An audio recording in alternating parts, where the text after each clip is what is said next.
தமிழ் நண்பர்களுக்கும் வணக்கம். ஐடெல் இருந்து S23 Plus அப்படின்ற ஃபோனை ரிவ்யூ பண்ணியிருந்தோம். ஸோ நிறைய பேர் அந்த ஃபோனை வந்து லைக் பண்ணியிருந்தீங்க. அதில் கர்வ் டிஸ்பிளேலாம் கொடுத்து வேற லெவலில் வந்து பண்ணியிருந்தாங்க. ஸோ இப்போ வந்து S23 Plusக்கு அப்புறமா S24 அப்படின்ற ஒரு டிவைஸ் லான்ச் பண்ணியிருக்காங்க. ஸோ இந்த ஃபோன் எப்படி இருக்க போகுது அப்படின்ற எதிர்பார்ப்பு எல்லாருக்குமே இருக்குது. ஏற்கனவே கொடுத்த மாதிரி அவங்க வந்து கர்வ் டிஸ்பிளே வந்து கொடுக்கல. ஆனால் அதுக்கு பதிலாக இங்கே மீடியாடெக்குடைய Helio G91 அப்படின்ற ப்ராசரை ஃபர்ஸ்ட் டைம் வந்து யூஸ் பண்ணியிருக்காங்க. அது இல்லாமல் நல்லாவே பர்ஃபார்ம் பண்ணக்கூடிய ஒரு ப்ராசர் அப்படின்னு சொல்றாங்க. ஸோ இந்த பர்ஃபார்மன்ஸ் எந்த அளவுக்கு நல்லா இருக்குது. இது இல்லாமல் 108 மெகாபிக்சல் கேமரா கொடுத்துருக்காங்க. டிசைனுமே ட்ரெண்டியான ஒரு டிசைனாக கொடுத்துருக்காங்க. கேமரா பம்பரும் வேற லெவலில் இருக்குது. ஸோ இந்த ஃபோன் எந்த அளவுக்கு இருக்குது அப்படின்றத இந்த வீடியோவில் நம்ம தெரிஞ்சுக்கலாம். ஸோ ஃபர்ஸ்ட் இதோட பர்ஃபார்மன்ஸ்ல இருந்து ஸ்டார்ட் பண்ணிடலாம். இந்த ப்ராசர் வந்து பார்த்தீங்கன்னா 12 நானோமீட்டர் டெக்னாலஜியில் பில்ட் பண்ணப்பட்ட ப்ராசராக இருந்தால் கூட பர்ஃபார்மன்ஸ் நம்ம செக் பண்ணும்போது பார்த்தீங்கன்னா ரொம்பவே நல்லாவே பர்ஃபார்ம் பண்ணுது.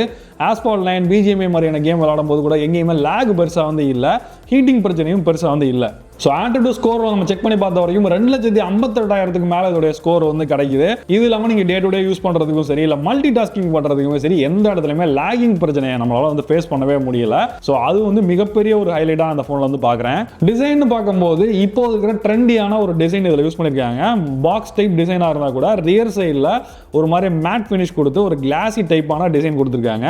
கேமரான்னு வரும்போதும் இங்கே வந்து பார்த்தீங்கன்னா ஒரு வாட்ச் டைப்பில் அந்த வாட்ச் டயல் இருக்கும்ல, அந்த மாதிரியான ஒரு கேமரா டைப் கொடுத்து சுத்தில வந்து ஒரு கோல்டன் ரிங் கொடுத்துருக்காங்க. அது மாதிரி கேமராவோட பிளேஸ்மெண்ட்ஸுமே கரெக்டாக இருக்கு.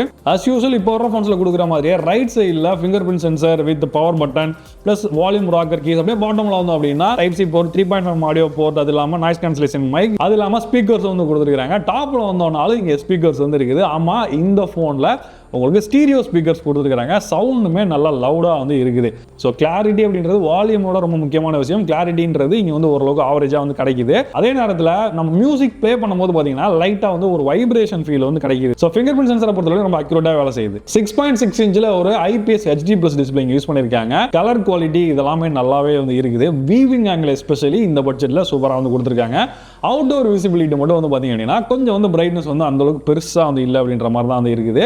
ஸோ நார்மலாக இண்டோரில் யூஸ் பண்ணும்போது இந்த பிரச்சனை நமக்கு பெருசாக தெரியல. அதே வந்து ரொம்ப மதியான உச்சி வெயிலில் போனோம் அப்படின்னா கொஞ்சம் பார்க்கறது கொஞ்சம் டல்லாக இருக்கிற மாதிரியான ஒரு ஃபீல் இருக்குது. ஸோ இதில் ரியர் சைடில் 108 மெகாபிக்சல் ப்ளஸ் வந்து சப்போர்ட்டிங் ஒரு லென்ஸ் வந்து கொடுத்துருக்காங்க. அது இல்லாமல் ஃப்ரண்ட் சைடில் வந்து பார்த்தீங்க அப்படின்னா 8 மெகாபிக்சல் கேமரா வந்து யூஸ் பண்ணியிருக்காங்க. ஸோ இந்த 108 மெகாபிக்சலில் எடுக்கப்படுற ஃபோட்டோஸ் எப்படின்னு பார்த்தீங்கன்னா பகலில் எடுக்கும் போது ஓரளவுக்கு வந்து நார்மலான ஒரு பர்ஃபார்மன்ஸ் வந்து கிடைக்குது.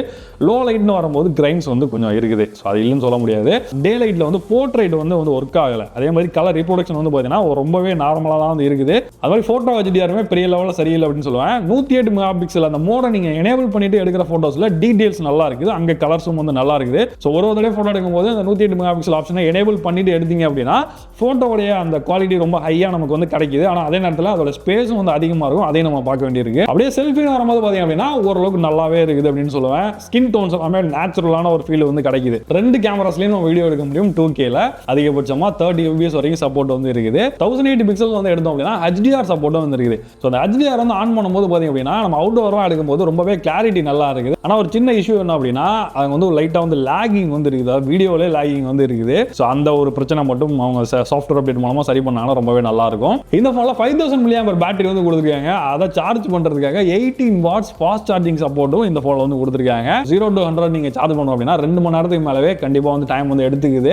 ஸோ அது வந்து ஒரு ரொம்பவே ஸ்லோவான ஒரு சார்ஜிங் அப்படின்றதான் சொல்லணும். மிச்சப்படி இதோட பேட்டரி லைஃப் அப்படின்றது பார்த்தீங்க அப்படின்னா நீங்கள் ஹெவி யூஸ் பண்ணீங்கன்னா கூட உங்களுக்கு வந்து கண்டிப்பாக வந்து சாலிடாக SOD வந்து ஒரு 8 மணி நேரம் வந்து இந்த ஃபோன் வந்து கிடைக்குது. ஸோ 8 மணி நேரங்கிறது ஒரு நாள் தாராளமாக நீங்கள் ஹெவி யூஸ் பண்ணால் கூட வந்து யூஸ் பண்ணலாம். ஸோ அதுவே நீங்கள் ரொம்ப லைட் யூஸராக தான் இருக்கிறீங்க அப்படின்னா 1.5 நாள் வர்றதுக்கான வாய்ப்புகள் கூட வந்து இருக்குது. இந்த ஃபோனோட சாஃப்ட்வேரை பொறுத்தவரை இதில் Android 13 out of the box வந்து கொடுத்துருக்காங்க. இது வந்து Itel OS 13 அப்படின்ற ஸ்கின்ல வந்து இருக்குது. ஸோ யூஏயோட பர்ஃபார்மன்ஸ் வந்து பார்த்தீங்க அப்படின்னா நல்லாவே வந்து இருக்குதுன்னு சொல்லுவேன். ஐகான்ஸோட டிசைன் எல்லாமே நல்லா தான் பண்ணியிருக்காங்க. பிளாட்வேர்ஸ் மட்டும் பார்த்தீங்கன்னா ஒரு 12-13 இருக்குது. அதை மட்டும் கொஞ்சம் குறைச்சாங்கன்னா ரொம்பவே நல்லா இருக்கும். சிம் கார்ட்ஸ் மற்றும் இதோட கனெக்டிவிட்டியை பொறுத்தவரை பார்த்தீங்க அப்படின்னா இதில் டுயல் சிம் கார்ட்ஸ் யூஸ் பண்ணிக்க முடியும், நானோ சிம் கார்டு. அது இல்லாமல் தனியாக வந்து எக்ஸ்டர்னல் மெமரி கார்டும் வந்து யூஸ் பண்ணிக்கலாம். இந்த ஃபோனில் 5G சப்போர்ட் வந்து கிடையாது. 4G மட்டும் தான் சப்போர்ட் இருக்குது. 4Gயோட சிக்னல் ரிசப்ஷன் எப்படி இருக்குது அப்படின்னா இண்டோரில் ஓரளவுக்கு 2.3 வந்து இருக்குது. அது அவுட்டோரில் போனோம் அப்படின்னா நல்லாவே கவரேஜ் வந்து கிடைக்குது. கால் குவாலிட்டி எப்படி இருக்குன்னு கேட்டிங்கன்னா அதுவே ரொம்ப சூப்பராக இருக்குது. ஸோ அவுட்டோர் அவுட்டோர்லேருந்து நம்ம பேசினா கூட அந்த நாய்ஸ் கேன்சலேஷன் லெவல்லாம் ஓரளவுக்கு நல்லாவே வந்து பண்ணியிருக்காங்க. இந்த ஃபோனோட இன்டர்நெட் ஸ்பீடு எப்படி இருக்குன்னு பார்த்தீங்க அப்படின்னா ஓரளவுக்கு ஆவரேஜாக தான் இருக்குது. நம்ம 4Gயில் செக் பண்ணும்போதுமே நார்மலாக இருக்குது. வைஃபைல ஓரளவுக்கு அதோட கொஞ்சம் பெட்டராக வந்து பெர்ஃபார்ம் வந்து பண்ணுது. இந்த ஃபோனில் எக்ஸ்டெண்டட் ரேம் கொடுத்துருக்காங்க. அதாவது நீங்கள் ஏற்கனவே கொடுத்துருக்க ரேம்லேருந்து ஒரு ப்ளஸ் 8GB வந்து எக்ஸ்டெண்ட் வந்து பண்ணிக்க முடியும். ஸோ அந்த எக்ஸ்டர்னல் ரேம்லாம் வந்து நமக்கு வந்து பெருசாக வந்து எடுத்துக்கிறது இல்லை. அதே நேரத்தில் இதோட ரேம் டைப்பை பொறுத்தவரை DDR4X ரேம் வந்து இதில் வந்து கொடுத்துருக்காங்க. அது மாதிரி இதோட ஸ்டோரேஜ் டைப்பை பொறுத்தவரை UFS 2.2 கொடுத்துருக்காங்க. இந்த ஃபோனோட விலையை பொறுத்தவரை இதில் 8GB ரேம் மற்றும் 128GB ஸ்டோரேஜோட 10,999 ரூபாய்க்கு லான்ச் பண்ணியிருக்காங்க. ஸோ இது தவிர உங்களுக்கு எக்ஸ்ட்ரா வந்து பேங்க் ஆஃபர்ஸ் இதெல்லாம் இருக்குதான்றது எனக்கு கரெக்டாக வந்து தெரியல. பட் ஆஃபர்ஸ் இருக்கிறதுக்கான வாய்ப்புகள் இருக்குது. ஸோ இந்த ஃபோனில் ப்ளஸ் அப்படின்னு பார்த்தீங்க அப்படின்னா எனக்கு ரொம்ப பிடிச்சது அப்படின்னு இதோட பர்ஃபார்மன்ஸ் அப்படின்னு சொல்லுவேன். இந்த பிரைஸ் ரேஞ்சுக்கு ஓரளவுக்கு நல்ல பர்ஃபார்மன்ஸ் வந்து கிடைக்குது. அப்புறம் 108 மெகா பிக்சல் மோட்ல எடுக்கிற போட்டோஸ் அப்படின்னு சொல்லுவேன். பேட்டரி லைஃபுமே வந்து சூப்பராக வந்து இருக்குது. அது மாதிரி இதோட டிசைனுமே ரொம்ப அட்ராக்டிவ் வந்து பண்ணிருக்காங்க. இதோடைய டிஸ்அட்வான்டேஜ் அப்படின்னு பார்த்தீங்க அப்படின்னா இந்த ஃபோனுடைய சார்ஜிங் ஸ்பீட் ரொம்பவே ஸ்லோவாக இருக்குது. அது மாதிரி அவுட்டோருடைய டிஸ்பிளே விசிபிலிட்டி வந்து பார்த்தா ரொம்பவே கம்மியாக இருக்கு. சிக்னல் ரிசப்ஷன் இன்டர்நெட் ஸ்பீடு வந்து கொஞ்சம் ஆவரேஜ் தான் வந்து பெர்ஃபார்ம் வந்து பண்ணுது. ஃபோனில் வந்து மியூசிக் பிளே ஆகும்போது ஒரு வைப்ரேஷன் நம்மளால வந்து ஃபீல் பண்ண முடியுது.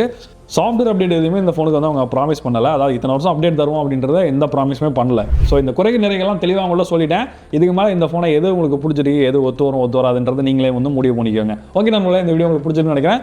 வீடியோ பிடிச்சா லைக் கொடுங்க. இந்த வீடியோ உங்கள் ஃப்ரெண்ட்ஸ்க்கு ஷேர் பண்ணுங்க. மீண்டும் ஒரு இன்ஸ்டாகிராம் வீடியோ சந்திப்போம். நான் ஜான்சன் தோஷ் தமிழ் டுடே டெக். நன்றி, வணக்கம்.